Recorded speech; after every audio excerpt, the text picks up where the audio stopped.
Nos favour ẹja papòjọ fọlọ́jọ́ ìbí òní nos favour lọ́lọ́jọ́ ìbí òní kálọ́kì olóríire ni.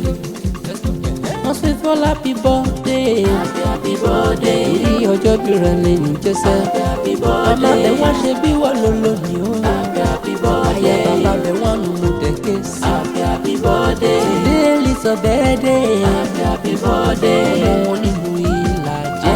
Happy birthday favour alábẹ́rẹ́.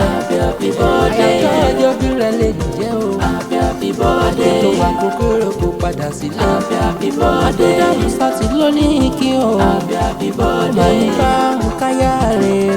Happy birthday àbábẹ́ ní kí abẹ dáadáa. Happy birthday.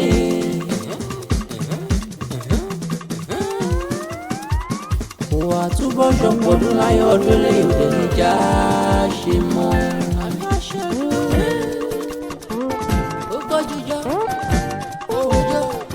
Jẹ́ ń bá ọ délé ilé fádà rẹ̀ o. Ìlàjẹ nílé bàbá tó bí ọlọ́mọ. Ìlàjẹ nílé rẹ̀ ìlàjẹ nílé ọmọ yẹ̀kẹ́ bíire. Ìlàjẹ nílé bẹ́yìn lọ́mọ olówó ṣe bí ọba. Ìlàjẹ nílé ọmọlé bí oṣù má farasin. Ìlàjẹ nílé ọmọlẹ́la balùkù omi. Ìlàjẹ nílé o máa rún bóyìnbó ṣáàní. Ìlàjẹ nílé o ẹ wálé. Nos favour súnmọ́ mi níbí. Ìbẹ́yìn lọ́mọ làjẹ́ òkú mọ́ ní ògbóló ọkọ̀ ẹ̀yìn gangan ni. Ẹ̀yin ló la kàn lédè o tẹ̀tún mojú ẹja ní omi.